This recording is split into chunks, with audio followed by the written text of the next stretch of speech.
झालेली त्रिभाषा सूत्रासंबंधाची समिती केंद्र सरकारनं स्पष्टीकरण दिल्यानंतर काय निर्णय देणार हा सवाल उपस्थित होतोय।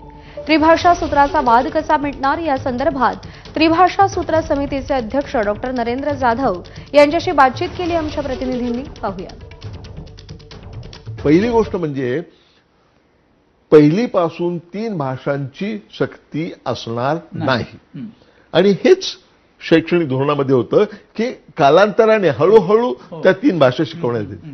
आता दुसरी गोष्ट जी स्पष्ट केलेली आहे ती फार महत्त्वाची आहे, ती म्हणजे हिंदी भाषा ही सक्तीची भाषा राहणार नाही। शैक्षणिक धोरणामध्ये क्लिअर होतं, माशेलकर समितीने तो गोंधळ केला आणि त्यांनी हिंदी पहिल्यापासून लागू। तुमची नवीन समिती काय करणार?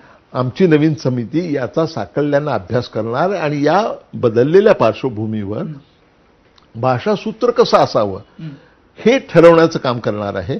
बदलत्या तंत्रज्ञानाच्या परिप्रेक्ष्यामध्ये आणि केंद्र सरकारने स्पष्ट केलेल्या भूमिका लक्षात घेऊन या दोन्हीच्या संदर्भामध्ये भाषासूत्राचं पुनर्लेखन कसं करता येईल याचा विचार ही समिती करणार। आयुष्यामध्ये उभं राहण्यासाठी जास्तीत जास्त मदत होईल अशा प्रकारचं भाषासूत्र शालेय शिक्षणामध्ये आणणं हे या समितीचं ध्येय आहे आणि मी ते अत्यंत निपक्षपातीपणे, अत्यंत प्रामाणिकपणे, कुठल्याही दडपणाला बळी न पडता मी ते मांडणार आहे।